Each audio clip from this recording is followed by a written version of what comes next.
ఒక వ్యక్తి, ఒక బ్రష్, ఒక గ్రామం మారిపోయింది. ఇది ఓ వ్యక్తి జ్ఞానానికి, అభిరుచికి నిదర్శనం. ఒడిశాలోని ఒక చిన్న గ్రామంలో చీలిన గోడలు, మసకబారిన ఇల్లు నిర్లక్ష్యాన్ని చూపించేవి.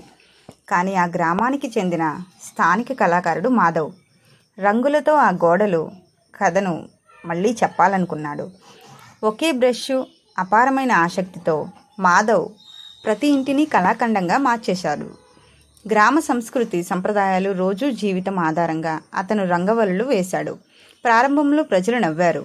ఇది సమయాన్ని వృధా చేయడమేనని చెప్పారు.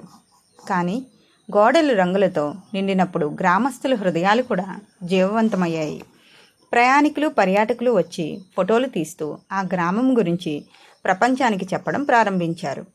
ఒకప్పుడు ఎవరికీ తెలియని ఆ మూల గ్రామం ఇప్పుడు కళాప్రియులకు స్వర్గంగా మారింది.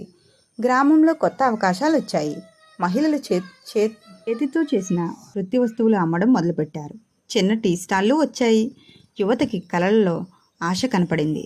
మాధవ్ బ్రష్ గోడలకే కాదు, కళలకు రంగులెరిగింది. ఇది నిరూపించింది, ఒక వ్యక్తి అభిరుచి, ఒక కమిట్మెంట్, ఒక బ్రష్ ఒక సముదాయాన్ని మార్చగలదు. ఇప్పుడు ఆ గ్రామం ఒక నివాసం మాత్రమే కాదు, అది ప్రతి ఒక్కరికి స్ఫూర్తినిచ్చే ఒక క్యాన్వాస్.